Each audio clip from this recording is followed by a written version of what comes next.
इस वीडियो में हम क्या जानने वाले हैं ये आप थंबनेल और टाइटल देख के समझ ही चुके होंगे और आप इसीलिए वीडियो देखने आए हैं। वीडियो शुरू करने से पहले अगर अभी तक आपने हमारे चैनल को सब्सक्राइब नहीं किया है तो सब्सक्राइब तो कर ले और वीडियो पसंद आए तो लाइक करना न भूलिएगा।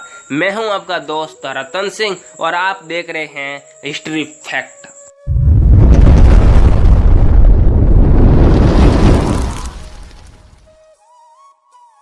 संजय ने कहा, भारत भूरिश्रवा के परलोकगामी हो जाने पर महाबाहु अर्जुन ने भगवान श्री कृष्ण को प्रेरित करते हुए कहा, श्री कृष्ण, जिस ओर राजा जयद्रथ खड़ा है उसी ओर अब इन घोड़ों को शीघ्रता पूर्वक हाकिए।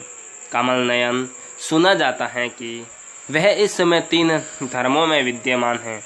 निष्पाप केशव, मेरी प्रतिज्ञा आप सफल करें। महाबाहु, सूर्यदेव तीव्र गति से अस्ताचल की ओर जा रहे हैं। पुरुषिया, मैंने यह बहुत बड़े कार्य के लिए उद्योग आरंभ किया है। कौरव सेना के महारथी इस जयद्रथ की रक्षा कर रहे हैं।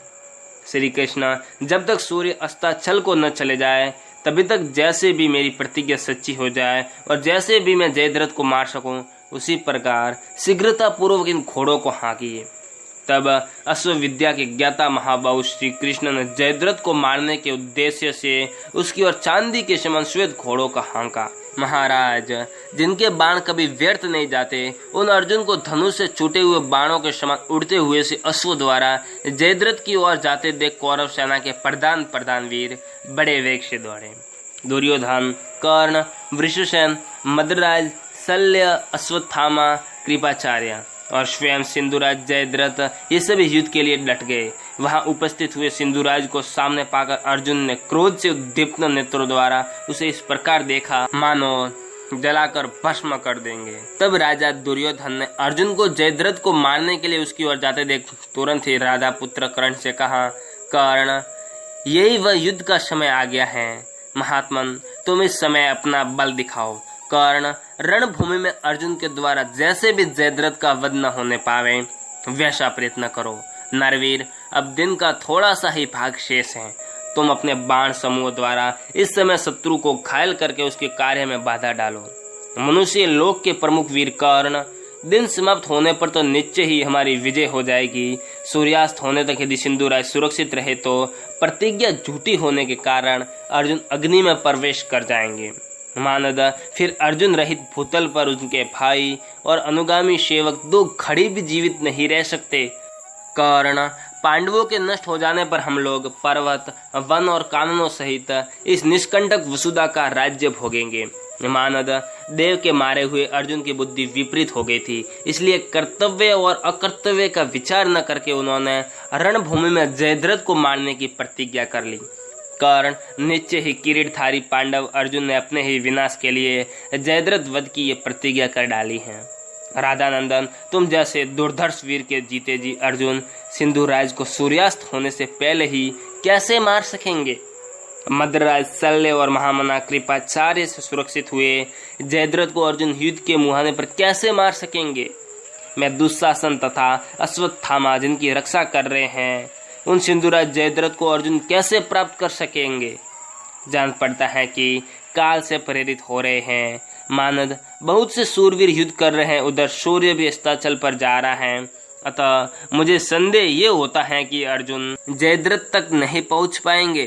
कर्ण, तुम मेरे, अश्वत्थामा के, मद्रराज शल्य के, कृपाचार्य के तथा अन्य सूरवीर महारथियों के साथ पूरा प्रयत्न करके रण क्षेत्र में अर्जुन के साथ युद्ध करो। आर्य, आपके पुत्र के ऐसा कहने पर राधानंदन कर्ण ने कुरुश्रेष्ठ दुर्योधन से इस प्रकार कहा, मानद, सुदृढ़ लक्ष्य वाले वीर धनुर्धर भीमसेन ने संग्राम में अपने बाण समूह द्वारा अनेक बार मेरे शरीर को अत्यंत विकसित कर दिया है। मुझे खड़ा रहना चाहिए ये सोचकर मैं रणभूमि में ठहरा हुआ हूँ। इस समय मेरा कोई भी अंग किसी प्रकार की चेष्टा नहीं कर रहा है। मैं बड़े बड़े बाणों की आग से संतप्त हूँ, लेकिन फिर भी यथाशक्ति युद्ध करूंगा क्योंकि ये मेरा जीवन तुम्हारे लिए ही है। पांडवों के प्रधान वीर अर्जुन जैसे भी किसी तरह सिंधुराज को नहीं मार सकेंगे वैसा प्रयत्न करूंगा। जब तक मैं युद्ध में तत्पर होकर पैने बाण छोड़ता रहूंगा तब तक स्वयं साची वीर धनंजय सिंधुराज को नहीं पा सकेंगे। कुरुनंदन, सदा मित्र का हित चाहने वाले भक्तिमान पुरुष को जो कार्य करना चाहिए वह मैं करूंगा। विजय की प्राप्ति तो देव के अधीन है। महाराज, आज युद्ध स्थल में आपका प्रिय करने के लिए मैं सिंधुराज की रक्षा के निमित्त पूरा प्रयत्न करूंगा। विजय तो देव के अधीन है। पुरुष सिंह, आज मैं अपने पुरुषार्थ का भरोसा करके तुम्हारे हित के लिए अर्जुन के साथ युद्ध करूंगा। विजय की प्राप्ति तो देव के अधीन है। कुरुश्रेष्ठ, आज सारी सेनाएं मेरे और अर्जुन दोनों के भयंकर एवं रोमांचकारी युद्ध को देखेंगे। रोमांचकारी युद्ध देखने के लिए आप हमें कमेंट कीजिएगा पार्ट 2 अपलोड, तो हम आपके लिए पार्ट 2 जरूर बनाएंगे। तो फिर बस इस वीडियो में इतना ही। वीडियो पसंद आया हो तो लाइक, शेयर और कमेंट जरूर